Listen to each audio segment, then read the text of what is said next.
1945 मध्ये दुसरे महायुद्ध शिगेला पोहोचले असताना अमेरिकेने जपानवर अणुबॉम्ब टाकण्याचा ऐतिहासिक आणि वादग्रस्त निर्णय घेतला.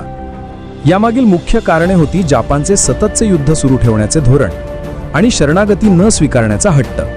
अमेरिकेला युद्ध लवकर संपवायचे होते, कारण दीर्घकाळ चालणाऱ्या युद्धामुळे दोन्ही बाजूंनी प्रचंड जीवित आणि आर्थिक हानी होत होती.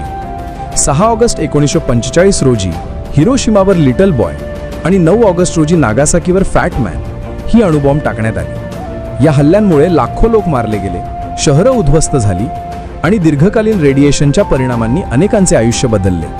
अमेरिकेचा असा दावा होता की या कृतीमुळे जपानने 15 ऑगस्ट 1945 रोजी शरणागती पत्करली आणि युद्ध संपले, ज्यामुळे आणखी मोठ्या प्रमाणावर होणारा रक्तपात टळला. तथापि या निर्णयावर आजही नैतिक, मानवी आणि राजकीय दृष्टिकोनातून चर्चा आणि वादविवाद होतात. अणुबॉम्बचा वापर हा मानवतेच्या इतिहासातील सर्वात विनाशकारी आणि विचार करायला लावणारा प्रसंग मानला जातो, ज्याने युद्धाच्या स्वरूपाला आणि जागतिक राजकारणाला कायम